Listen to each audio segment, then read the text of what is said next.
And this government, as well as the previous government, don't care one jot that there's 1 million young people unemployed, there's millions of people never to gain opportunities in education or even map out a decent future for themselves. And we're here today to show that youth won't accept this, and we want to do something about it. And it's an absolute scandal that this generation of young people are going to end up worse off than their parents. Now, we've got a range of speakers here today, and first up we're going to have Jane Warburton, who is the PCS North West Young Members Convener. Now is the time to build for action and fight the cuts. Facing us are many fronts that threaten jobs, services and the welfare state.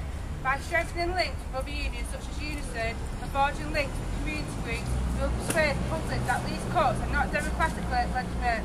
Ours is a viable alternative that create jobs, grow the economy, close tax loopholes and make bankers pay for speculation and massive profits. Huge cuts in public spending have already been announced.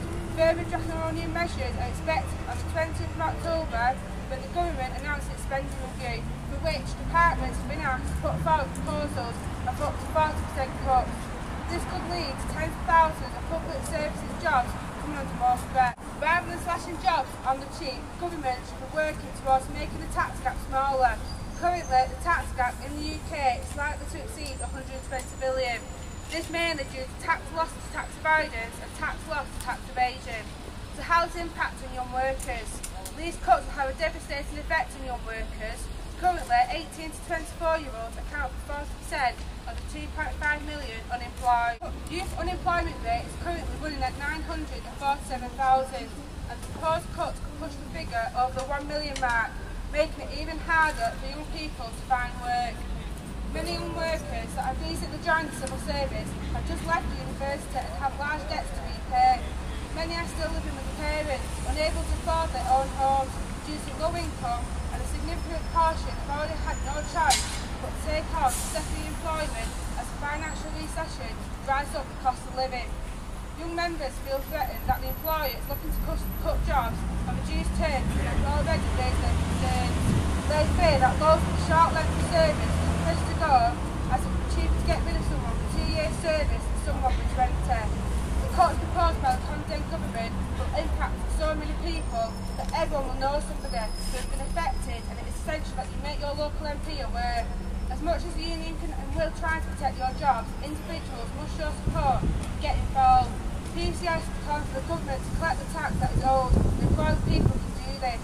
The cuts picture is becoming clearer every day. 1 in 4 jobs to go in the Crown Prosecution Service, 1 in 3 jobs to go in the Ministry of Justice. All civilian staff in Durham Constable are on 90 days of notice of redundancy. The entire London Brigade are on 90 days notice of redundancy. Hundreds of jobs are to go in the career advice services. Young members, what we need to do is to contact our MPs. Young members need to get active in their branches. Young members need to get heard by others. We need to fight the future of our young members. Young members also need to get involved in local campaigns to save public services such as schools, libraries, social services and hospitals. Young members need to take the lead in the national campaign.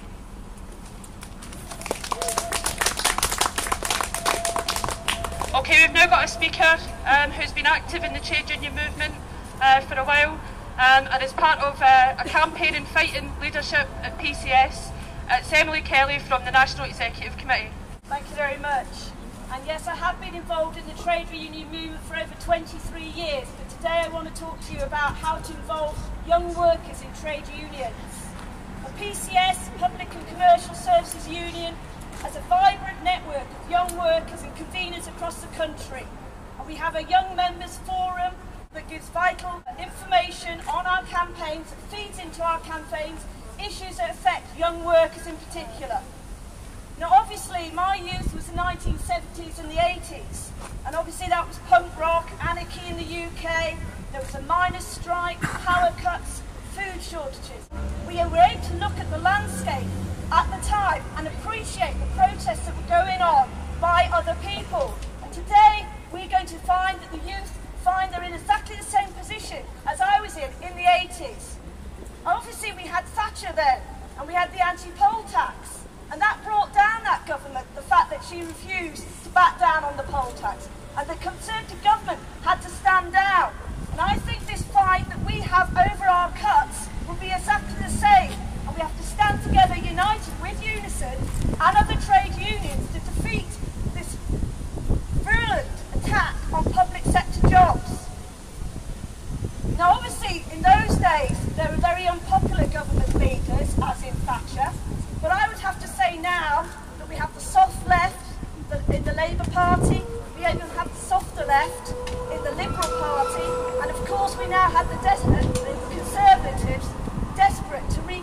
their glory days.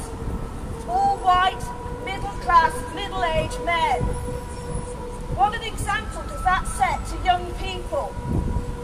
It's important that we teach young people about how to fight back, teach them about the trade union movement. It's important that we get into schools and teach young people about trade union movement and how to get actively involved. And we believe that this is what PCS are doing. We need to arm young activists with the necessary weapons to stand up against attacks on jobs, services and working conditions. We need to listen to them, not patronise them. And I'd have to say I went to a caucus at the recent TUC, run by the TUC on young workers, and I found that particular meeting very patronising to young people.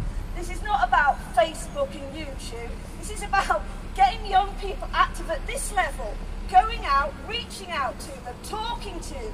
And this is what PCS have done, and I'm sure Eunice is going to say it's exactly what they've done. But that's the only way that we can help fight their campaigns and get their thoughts into our campaigns.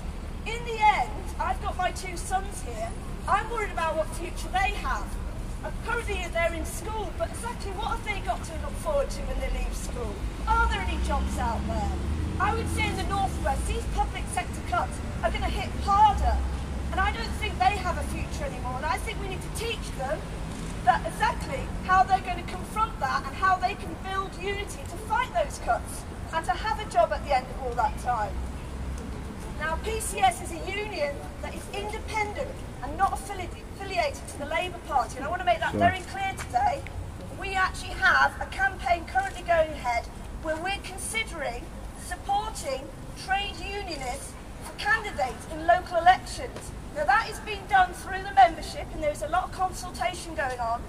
We don't think that at the moment we're currently represented in Parliament.